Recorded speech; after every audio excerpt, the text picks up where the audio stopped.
Assalamualaikum everyone. This is Asif Kamal, your English teacher. I hope all of you guys are enjoying hustle and bustle of life.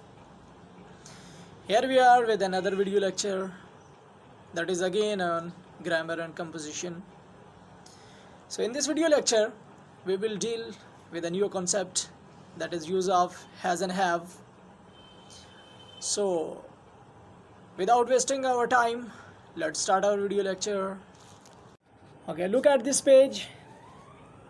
Have and has are both used to denote possession and form the perfect tense, and the past tense of both is had, but they are used differently. Has and have basically used in present perfect tense, but they are also used for possession. First, look at the have. Have is used with the pronouns I, you, we, they. It can also used with pluralized noun. Examples: I have a pencil, we have a big house, doctors have a rough time, dealing with illness all the time. Do you have any money? We have a few ride at the amusement park. The children have gone to play in the park.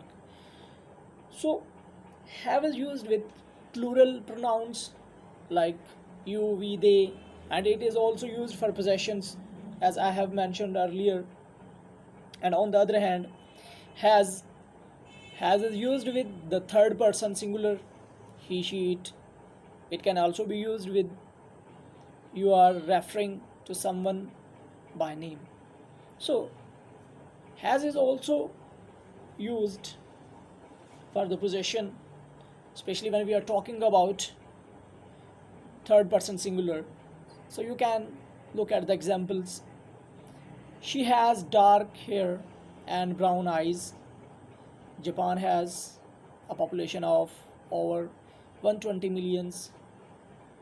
The boom has created job opportunities. She has made a television documentary on poverty in our cities. So these are a few examples. In examples में possession भी को भी ज़ाहिर किया गया है और has और हैव को एज ए हेल्पिंग वर्ब के तौर पर भी यूज़ किया गया है. तो वेरिएशंस आपको मिलेंगी इन सेंटेंसेस में भी, कहाँ एज ए पोजेशन यूज़ हो रहा है और कहाँ पर ये as a helping verb use हो रहा है. So look at this exercise. ये हमारी लेसन नंबर 3 की एक्सरसाइज रहती थी, और ये कॉन्सेप्ट जो है इसके अंदर वही हमारा इज़ एम आर वाला था एंड वाज एंड वर्ब वाला. ये एक एक्सरसाइज रहती थी, तो ये भी इसी के अंदर मर्ज करके हम लोग आज इसको भी कंप्लीट करेंगे. Look at the sentences. क्या इस शहर में कोई हाई स्कूल है? क्या अमजद दयानतदार आदमी है? क्या वो माहीगीर ना था? मैं आपका शुक्रगुजार हूँ. उसके दोनों भाई वकील थे. पाकिस्तान का सबसे लंबा दरिया कौन सा है? K2 ऊँची छोटी है. So you can see the variation of sentences. Some sentences are from simple present tense, and on the other hand, remaining sentences are from simple past tense. So here is another exercise. लड़कों के पास चंद किताबें हैं, मेरे बटवे में कुछ नहीं है, कुत्ते के गले में खूबसूरत पट्टा है. So basically this exercise is the combination of the use of has and have. इसके अंदर हम हैज़ और हैव का यूज़ करेंगे और हैड का यूज़ करेंगे, ठीक है, या डिड नॉट हैव का भी यूज़ आता है, क्योंकि इस एक्सरसाइज में पोजेशंस को ज़ाहिर किया गया है. पोजेशंस जो होती हैं, इनके मलकियत जो होती है, ऑनरशिप जो होती है, उसको रिप्रेजेंट किया गया है. तो इसलिए इसके ये सेंटेंसेस जो कुछ हैं वो पास्ट में से भी हैं और कुछ प्रेजेंट में से भी हैं.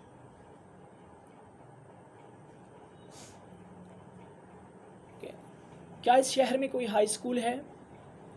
Is there any high school in this city? ये ट्रांसलेशन ये जो अभी ये इस पेज पे की जा रही है, ये पहली एक्सरसाइज में से इनकी आज के वीडियो लेक्चर की जो फर्स्ट एक्सरसाइज है उसमें से ली गई है. The use of is M R that we have already done in our previous lectures.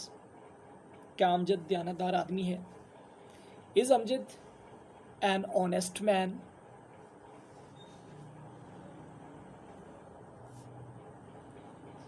क्या वो माहीगीर ना था? Was he not a fisherman? मैं आपका शुक्रगुजार हूँ. I am thankful to you. So these are the sentences from first exercise, जिसमें is M are का कॉन्सेप्ट था. अभी मैंने अर्लियर में कि आपकी इस लेक्चर के स्टार्ट में भी मैं मेंशन किया है कि वो एक्सरसाइज एक रहती थी, तो वो भी आज के लेक्चर में हम लोग कवर करेंगे. तो ये सेंटेंसेस उसमें से लेकर ट्रांसलेट किए गए हैं for your understanding. Okay, now here use of has and have. तो यहाँ पर हम हैज़ और हैव का यूज़ करेंगे कि हम हैज़ और हैव को कैसे सेंटेंसेस में यूज़ करते हैं. लड़कों के पास चंद किताबें हैं. The boys have a few books. यहाँ पर देखिए एज ए पोजेशन को ज़हर करने के लिए, मालकियत को ज़हर करने के लिए the word have is used. Have का यहाँ पर यूज़ किया गया है पोजेशन के लिए. देन मेरे बटवे में कुछ नहीं. I have nothing in my purse.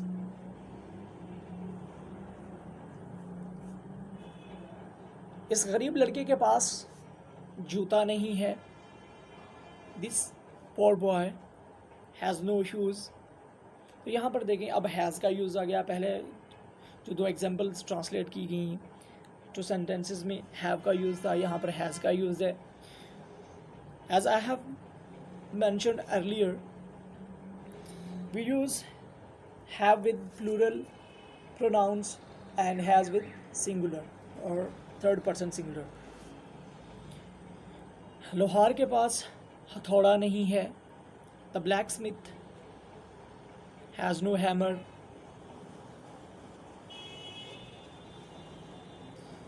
हमारे पास नया मकान है. We have a new house. क्या तोता सुर्ख चोंच नहीं रखता. Has the parrot no red beak. So these are the sentences that are translated for you. So you are supposed to do remaining sentences by your own at home, and then let me know if you have any confusion.